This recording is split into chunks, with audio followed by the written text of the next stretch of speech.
everyone, Stephanie here. Welcome to the channel. In this video, I am going to give you a pattern tutorial how to make these adorable candy pot holders. You can make them for Christmas. I have them styled for Christmas, but I'm also going to make a yellow one like this so it looks like year-round candy. Very fun and whimsical. So these are double thick and you will be making two, and I will show you how I stitch them together and then add the fun candy wrapper to finish them off. Also, I have a actual hook attached. I like a structured hook instead of just a crochet loop. I like hardware. I think it makes things look really important. I do that with all of my handbags as well. I just love hardware on my crochet things, but that is totally optional if you just want to put a loop on here. I'll show you that in the finishing steps. This is an easy to work. If you're a beginner, I wouldn't do this maybe as your very first pattern, but if you've done a few projects, you should be able to do this just fine. And as a bonus, I don't have you counting rows. I just want you to go by the measurement. So I've made this a full 9 inches across. I'm a tall woman. I have long everything. So long hands, and I like coverage. All of my pot holders are big. I've got 2 others currently. I'm going to be working on some more, but I'll link those, and they have hardware on them and they're big, and of course double thick for safety. And even if you don't intend to use these as pot holders, if you just want them because they're so pretty to hang around during the holiday season, you just never know when there's going to be something hot and you're going to grab what is right in front of you. So safety first. Always want double thick pot holders. All right, so let's get started. I'm going to make a red one with you in this tutorial.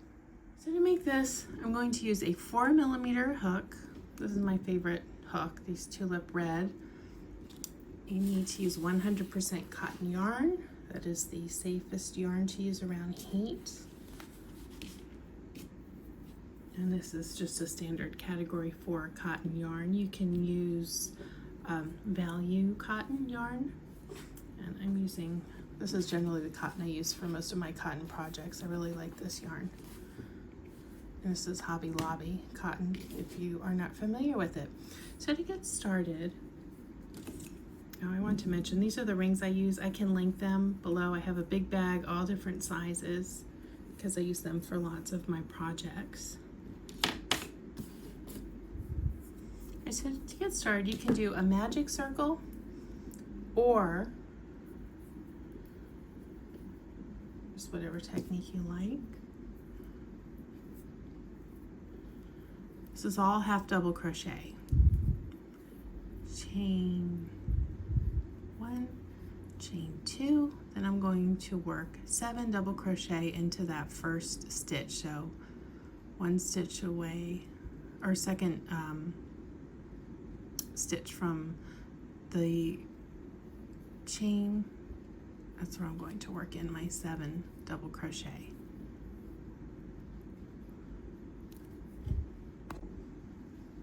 All right, I've got my 7 stitches, and I'm going to get my stitch marker ready. And you won't need it the whole time, but just initially getting started, it's good to have it.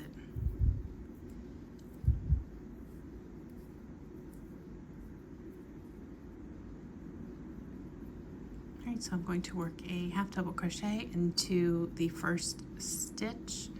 Oops, I've got too many links on, too many loops, not links on there. Pull through, work that stitch, and I'm going to mark that one so that I know that that's the start of my round as I come back around.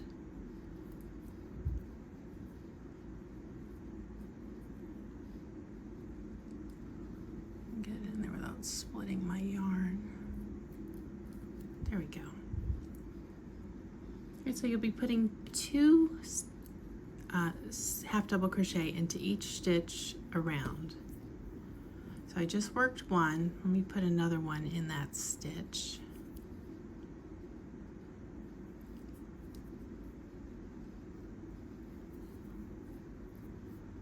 Finish the stitch. Then I'm going to bring in my color B, which for this is the red yarn.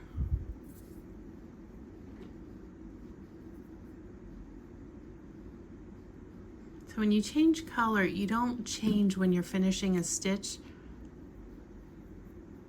You don't have to worry about that. And to keep it from getting tangled, I keep the white kind of forward and then the color behind it. All right, so let me find that next stitch. And I am not using tapestry style crochet where you work the color underneath as you go around, just because you certainly can do that, but it shows through, especially when you're working with white, and I don't like how that looks. So I will not be doing that with this yarn, but I am going to show you some other options, but we won't need that early on yet. So the red goes behind, and then I bring the white forward. And that's to keep it from getting tangled up, because that can be really frustrating. These rounds go quite quickly. Snug up that stitch. So 2 in each, alternating colors each time. Keep the white towards me and bring up my color.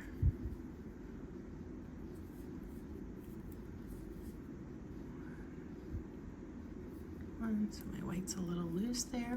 Just going to pull it tight. And then a second half double crochet.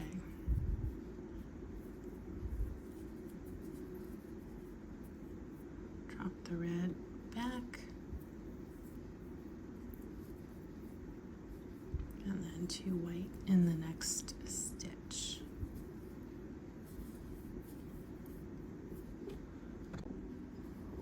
I'm coming up to the end of my row. Here's my, or round, here's my stitch marker, so I'm going to take that out. So when I look ahead, I see that I have 1, 2, 3 stitches in front of me. That's how I know I'm at the end of my round. And I finish it with 2 of the color.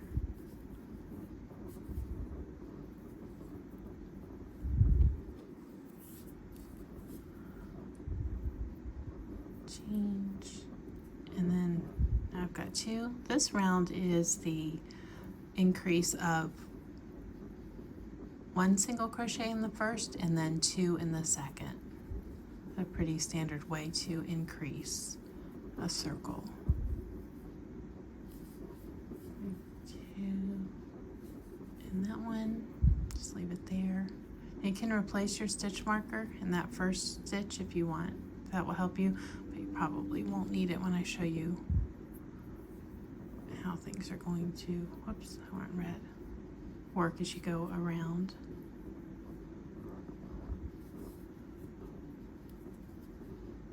So your colors areas are always going to stay together, and then your increases will be at the last stitch of each section. That's why this is so easy to follow. So let me work some more with you so you get the hang of it. And I'm also going to show you how to carry the yarn around without working it tapestry style, because we don't want these colors peeking through our white. I won't do it this round, but the next round I'll need to start one of the alternate methods.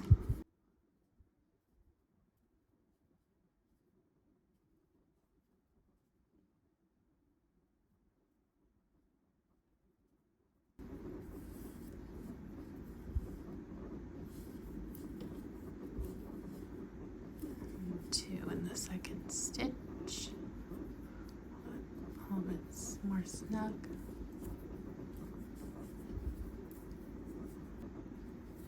One half double crochet, and then 2 in the next.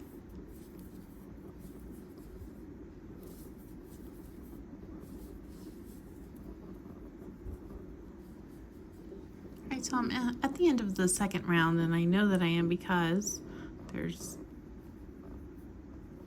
3 stitches in front of me of the white.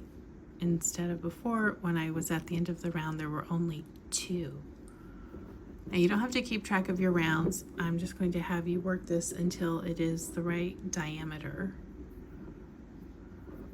which that'll be nice not have to keep track because this goes really fast. And if you're stopping and marking rounds, you can, but it's not necessary. So this round, again, it's just going to be an increase at the last stitch in the color section, but this is also where you'll need to start carrying the yarn, and I'm going to show you some methods for doing that as I work this.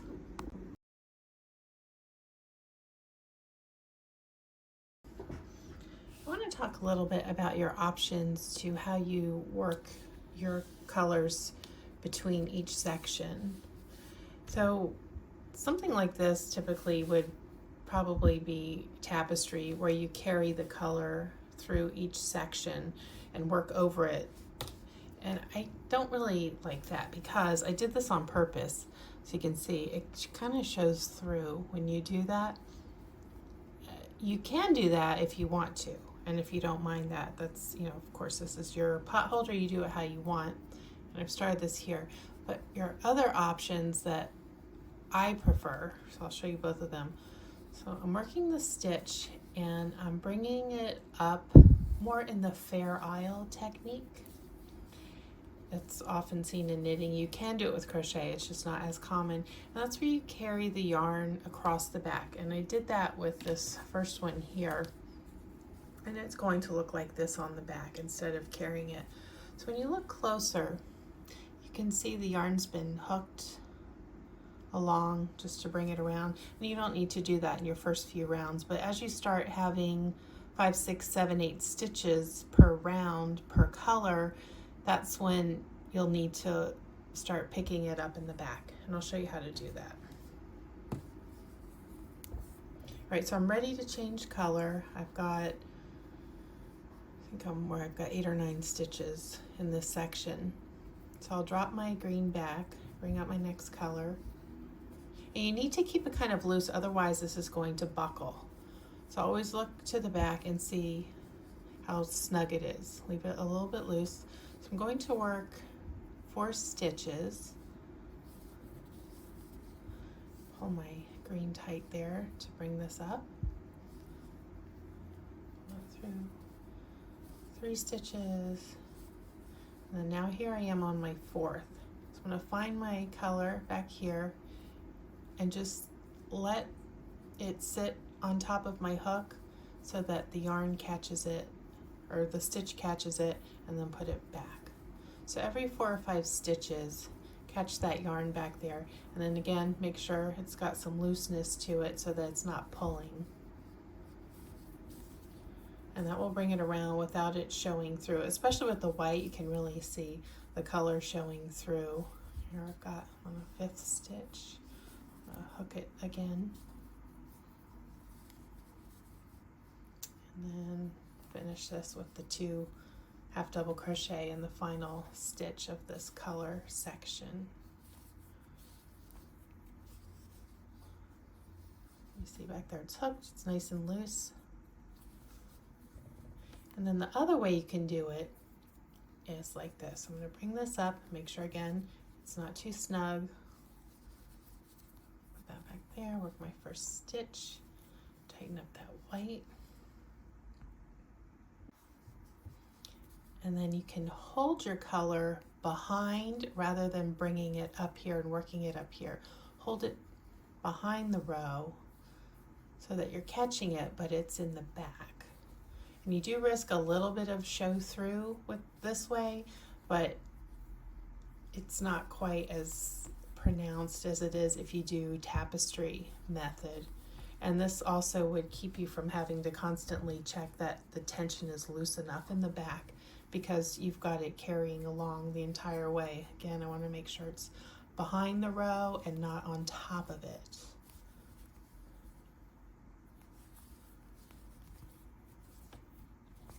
So those are the method options that I prefer for something like this. And you play with it as you do your rounds, see which one works best for you. If you're a very tight stitcher, You might not mind the tapestry method at all, but I am not. I'm more average. I would say average, not loose, but kind of an average. I don't crochet tight. I always keep my wrists loose, otherwise I get cramps in my hands or wrists. Okay, so there you go. Keep working. Right, now that you've seen how you can carry your yarn, I'm going to work a little bit more with this. So I'm coming up to the end of this round. So this is the round where there's just 3 stitches of each color. That's where I left off before I showed you the different ways to carry your yarn. So it's 1 half double crochet in the first, another 1 half double crochet in the next, and then 2 in the last stitch of the color section. So it's always going to be what you're going to be doing. You don't even have to count. You just know, oh, I'm at the end of the section. Let me put 2 half double crochet in there. So the end of this round I know is here because I was just working 3 in each, and now as I look ahead, there's 4. Drop my red back and bring my white up. 1 double crochet, 1 double or half double crochet. I need to stop saying that. And a third 1 half double crochet, and in the 4th stitch I will work 2 because that is the final stitch in this color section. So there should be 5 in there now. 1, 2, 3, 4, 5. Yep. Drop it, keep it close so that it doesn't twist. Make sure my yarn is not too tight, because I'm going to start carrying it. There's 1, 2, 3 half double crochet, and then 2 in this last one makes 5 total. So I went from 4 to 5, and then I'll just keep working, and I'll check back as I get midway through. And I'm continuing to work, and I want to give you a reminder that as you're working each color section, make sure that each stitch count that it's the same until of course it's time to increase. But if you're missing a stitch here and there, your piece is not going to lay flat. It's going to start to either buckle, lift, whatever term you want to use for it. And it's not the end of the world. It's just your pot holder won't be completely flat. It'll have a little, shall we call it, a little bit of shape to it.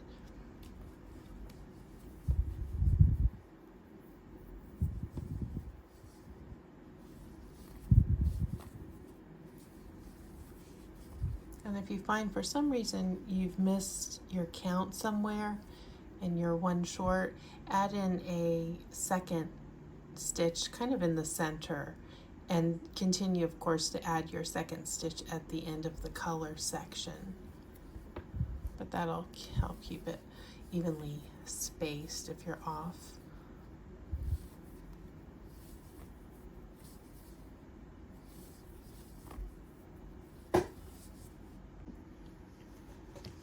Right, I'm at 9 inches now. I'm just going to double check my measurement.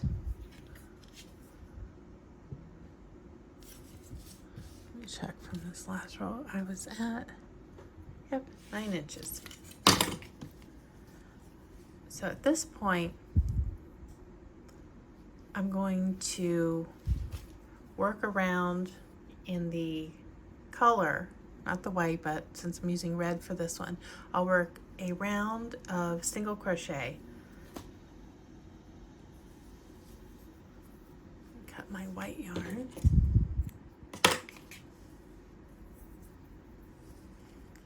And make sure to continue to do those 2 stitches in the end of each color section. Otherwise you're going to have that puckering issue even with the finishing round. So I work, see, as I come up here to the end of this white section.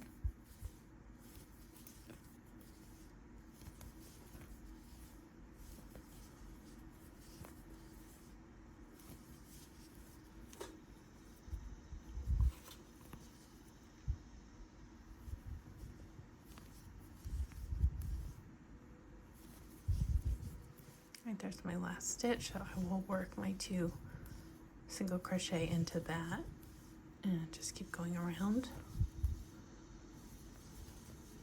And then I'll be back to show you how to join them together once I finish this single crochet round. Hooray!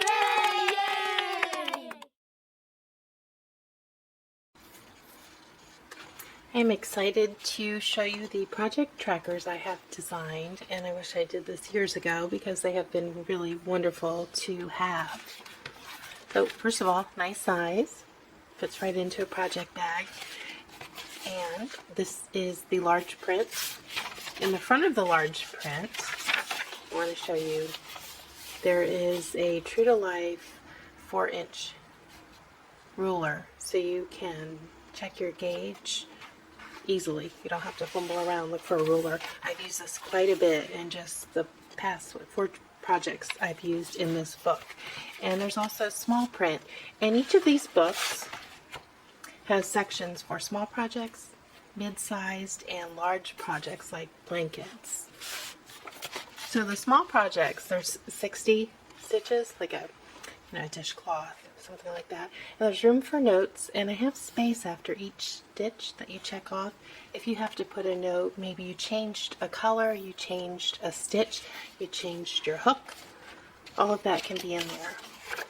Mid-size projects, 180 stitches, and there's room for notes. And then the blanket size, 330 stitches. And then let's compare the large size print, which I need because I have terrible eyes since I was a teenager, compared to the small size. So handy. And of course the link will be available to get these if you want one for yourself.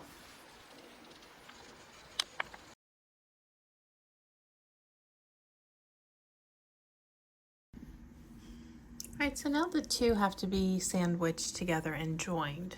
And they will look like this. Nice thick cloth. So let's get going on that. Okay, so the first one that I did, I cut the yarn and then wove it in so that I have a smooth exposed stitch to work. So the one I just finished doing the circumference, I did not cut the yarn because I'm immediately going to go into sandwiching it together and closing it together with the other side. You don't have to line up your colors. I don't really think it matters, but I'm going to. Make sure this isn't twisted.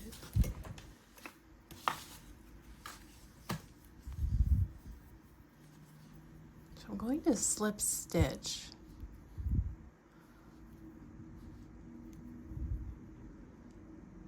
the back loop with here and the back loop on the other side, which will look like a front loop facing you. But just the 2 loops, not the entire stitch, so just loop against loop, slipping it together. Get a little bit closer, if I can zoom in. Okay, here's my stitch. Go into that loop, turn and look, and then go into that loop. Pull through and pull through. Don't be too tight with this so we're not puckering. Through, pull through. Back loop, pull through, and slip the stitch. So I'm going to work that all the way around, and then we're going to make the pretty little side of the wrapper.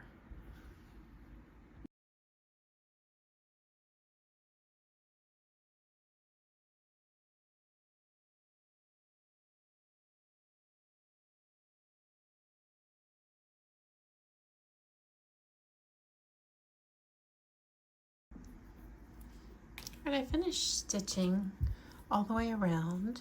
And I'm going to hold open this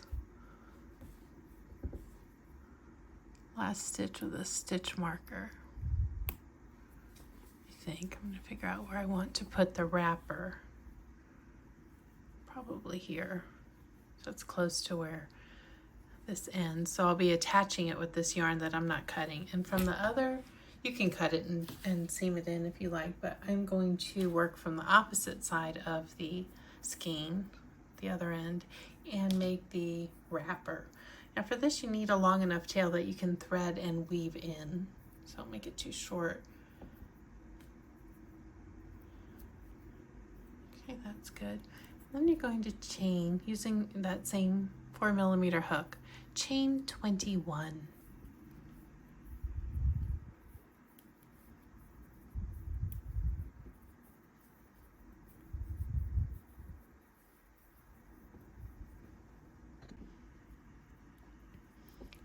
And you're only going to be working in the back loops for this entire piece. So skip that first chain and then work those back loops, and you'll have 20 single crochet when you're done. So this whole thing is single crochet, and you'll be working increases and decreases to give it that shape.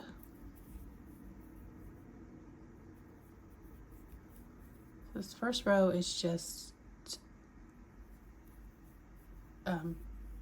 single crochet. There's no increase or decrease. It's the base of the wrapper.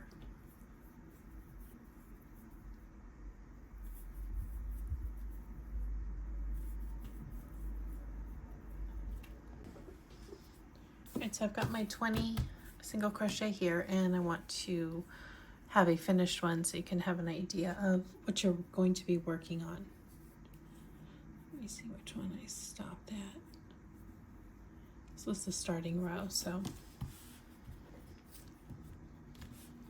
20, and then this decrease row will be, you see one end will always be just straight. So where I'm working now, when you come down this way, these are the odd rows that come this way, and then going back up is even rows. So that, or rather even stitch count, not even row. All right, so I'm going to chain one, and then this is a 19 stitch row. So the decrease here will be just stopping short. I will leave that 20th stitch unworked.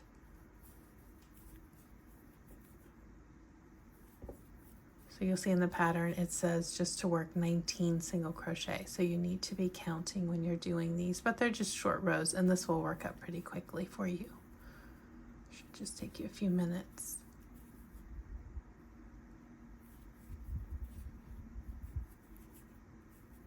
You see the working in those back rows will give you the ribbed look.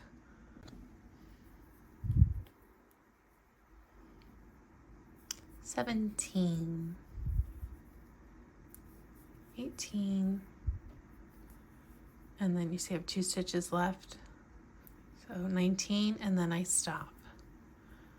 Now the next row needs to have 18, so I'm always going to chain one at the end of whatever row I'm working on.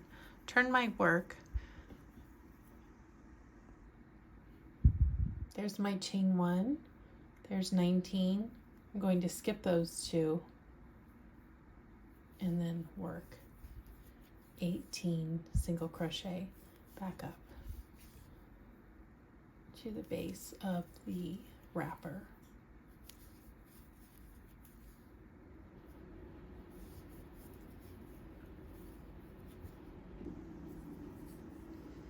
Then 18th goes into that top stitch. This is where having a good hook really comes in handy. I love this hook, and it works those tight little corners nicely. All right, so it was 18. I'm going to chain one and skip first stitch, or skip that chain I just chained, and then work all the way down. So I'll be counting 17, which means since this is a decrease, I will stop short down here. So I'm going to count that I do 17 stitches. I just did 1, 2,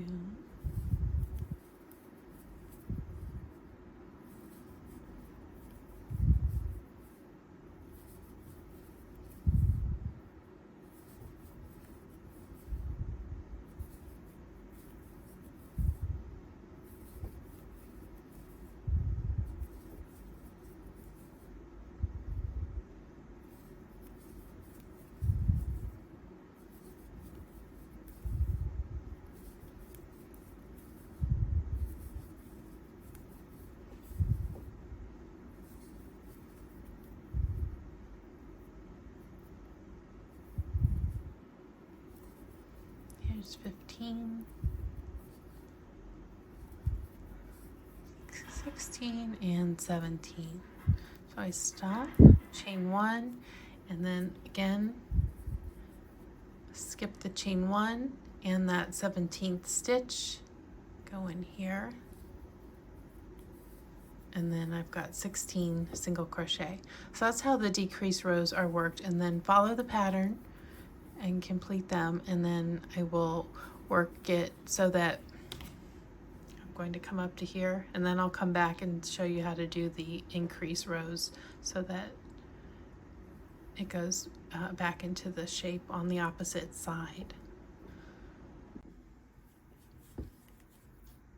So now I'm on my first row that I need to work increases. This row here is 12, which is the center point. When you get to 12 stitches, that's the last decrease row. So now I'm increasing to 13. 8, 9, 10, 11, 12, and then to increase I simply work one extra stitch there. My next row needs to be 14, so I'll chain 1 and work 2 stitches into the first stitch. 1 and 2, and it needs to be 14, so there should be 12 single crochets that are worked in the back loop all the way back up this side. So that's how you work these these increase rows until you get to 20 stitches so that it matches the starting end, which was 20 single crochet. And then we attach it to the pot holder and put the optional hanging ring on. I like a ring to hang my pot holders, but you don't have to have that.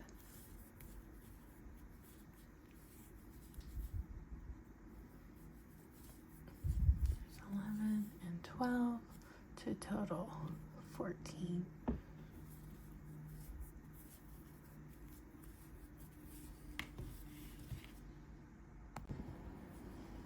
Alright, so I finished up my wrapper ends, and I'll show you how to put them on like I did here. And then the optional hook, which I have worked into the back.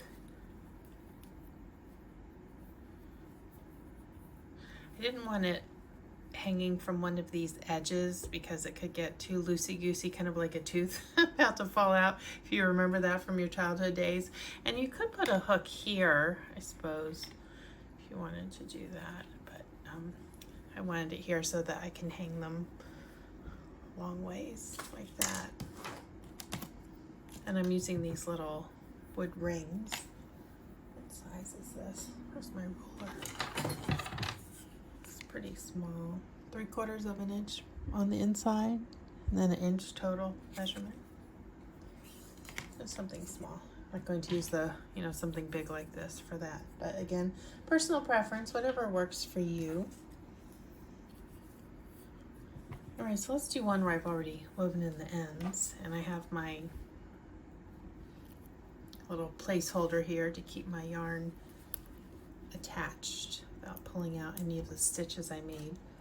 So I'm going to slip stitch attach it, and it needs to be slightly gathered to get that wrapper look instead of just flatly stitched on, and I'll show you how I do that. coming close.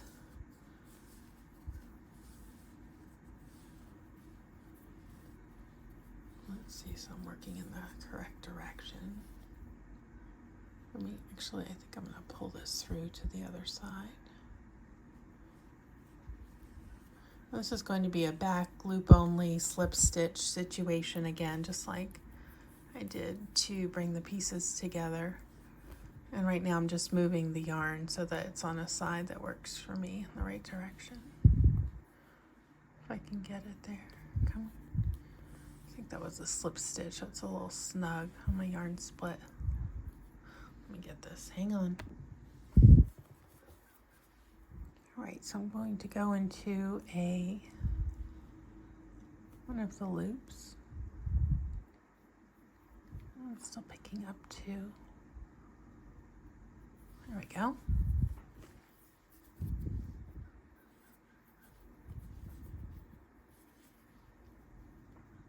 And then connect that first corner. And I want to get 2 loops on the hook of this piece here because this needs to be on there pretty securely. Slip through. All right, now, as I get my next stitch ready, make sure I'm always going into the same loop that I did before. I'm not going to go here. I'm going to go over about 3 stitches and bring my yarn through. So 3 stitches on the wrapper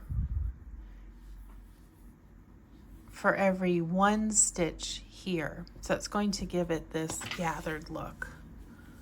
See how this is gathered a bit? It's not fully fanned out. And that way it's going to look like a tied wrapper that's snugly wrapped around your candy, right?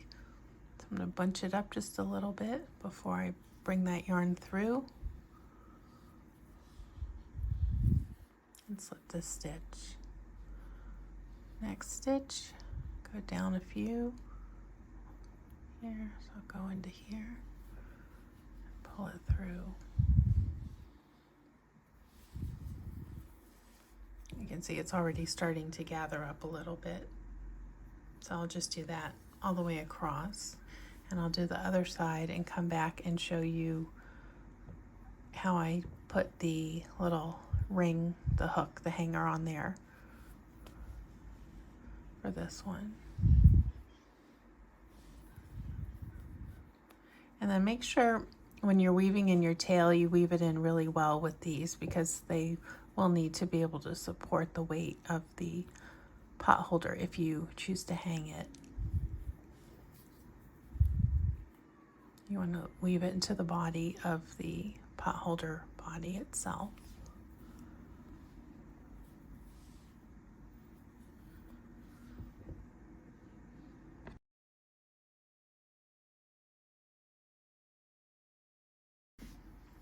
Right now I'm ready to put my hook on, just so you see how mine looks, if that's how you would like to do yours. It's worked from the back a little bit, about, I don't know, maybe a third of the way down. And you certainly don't have to use a ring. I like hardware on everything that I can put hardware on. I'm even like that with every handbag I make, all of my pot holders. I just think it makes it feel a little bit more important and more finished than just a yarn ring. But that's up to you. You may not feel the same. All right, so here's my front. I've decided is my front. I don't need my hook just yet, but I will. This will go very quickly. Make my slip knot to attach.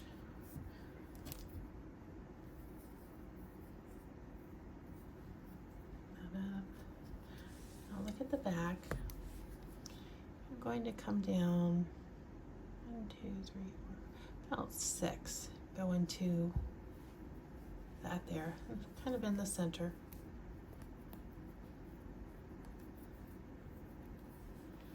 And work a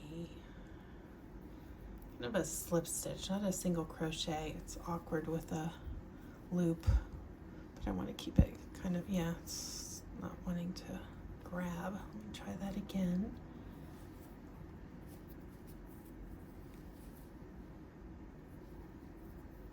Pull it up. Let me stitch this first one on. So I don't think I'll be able to slip stitch it. I believe the other one I had to do the same thing, but I will slip stitch the next one. So I'll go into the next stitch upwards and slip stitch that. So I'm doing 2 to anchor the hook, just a little bit to give it a little more stability. Then I'm going to chain a few. I think about 14 is what I did for my other one. That's 1, 2, 3, 4, 5, 6. I keep losing my hook. 7, 8, 9, 10, 11, 12, 13, and 14. And then when I connect it back, it'll stick up just a little bit. So I'm going to take this out. Let me cut my yarn. It's still attached so that I can put my loop on here. Slip that over before I connect this back to the bottom.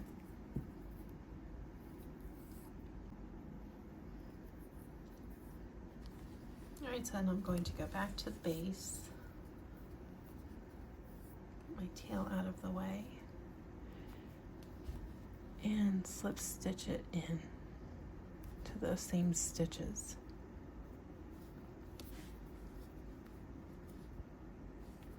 Where are they? There's 1, there's 2. Okay.